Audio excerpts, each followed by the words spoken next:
মায়ের পরকীয়া সম্পর্কে দেখে ফেলায় মেয়েকে হত্যার অভিযোগে গ্রেফতার করা হয়। আর প্রাথমিকভাবে নিজের মেয়েকে হত্যার কথা লিপি বেগম স্বীকার করেছে।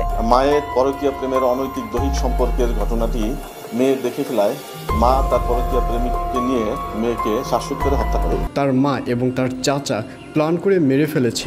আসসালামু আলাইকুম দর্শক, সোশ্যাল মিডিয়াতে ঝড় উঠেছে যে ময়নার হত্যাকাণ্ডের পিছনে নাকি ময়নার মা নিজেই দায়ী। ময়নার মা নাকি ময়নার চাচার সাথে পরকীয়া করত, এটা নাকি ময়না দেখে ফেলেছিল, এজন্যই নাকি ময়নার মা ময়নাকে হত্যা করেছে।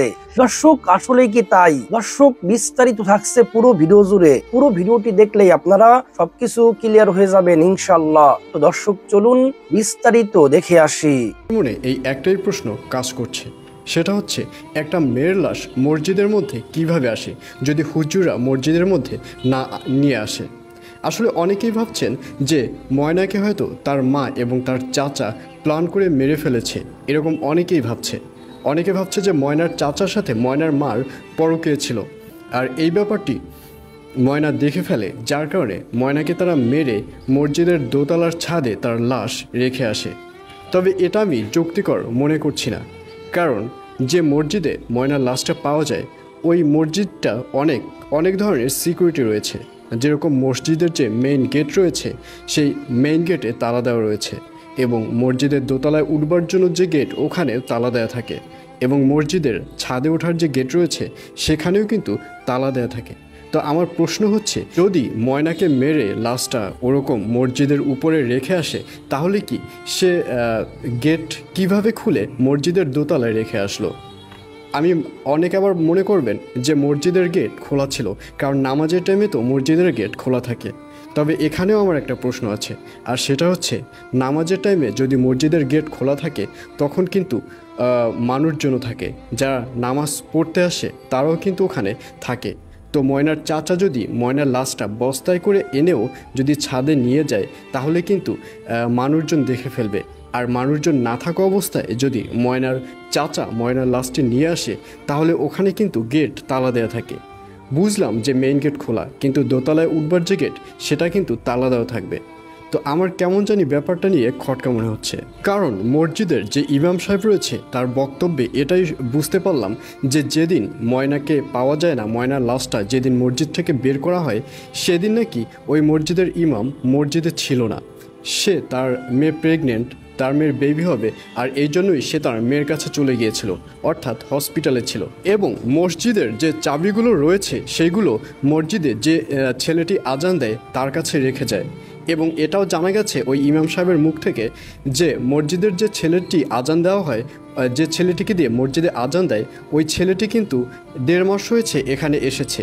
আর এজন্যই আমার কেমন যেন খটকা লাগছে যে ওই ছেলেটি 1.5 মাস হয়েছে এসেছে, ওই ছেলের ব্যাপারে অনেকেই কিন্তু অনেক কিছু জানে না। তার মধ্যে মসজিদের দোতলা 3 তলার যে চাবি সব কিছু কিন্তু ওই ছেলের কাছেই থাকে।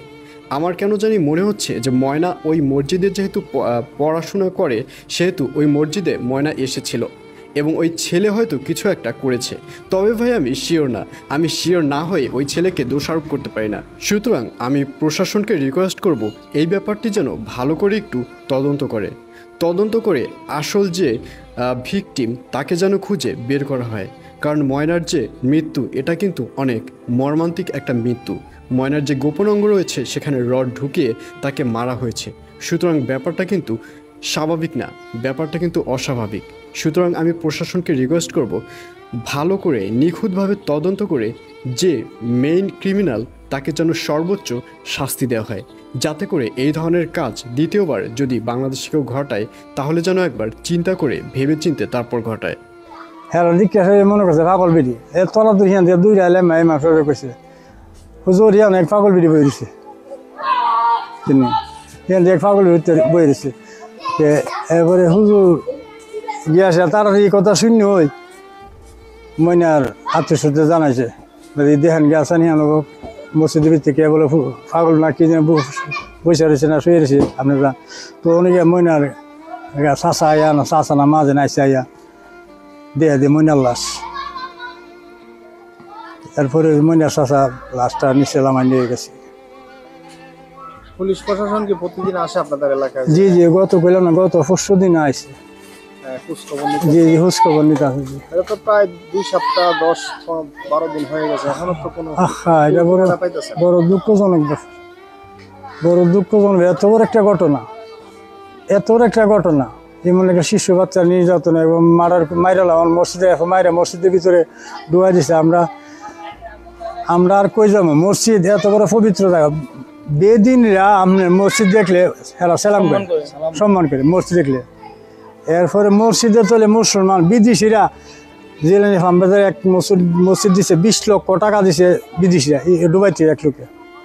মসজিদ কত সম্মানের জিনিস আর কত যে নিয়ামত, আমরা যারা মুসলমান নামাজ পড়ে আর বুঝি মসজিদে কি আসছে, এই মসজিদে নাফা করলো।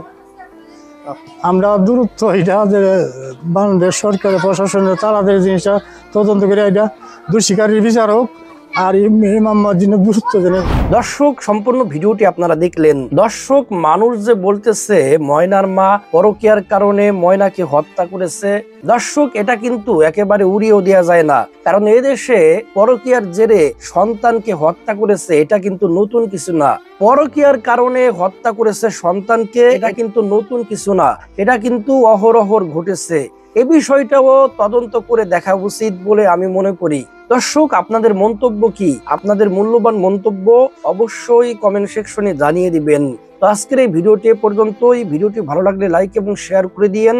আর হ্যাঁ, চ্যানেলটি সাবস্ক্রাইব করে না থাকলে দয়া করে চ্যানেলটি সাবস্ক্রাইব করে দিবেন। দেখা হবে পরে ভিডিওতে। আল্লাহ হাফেজ।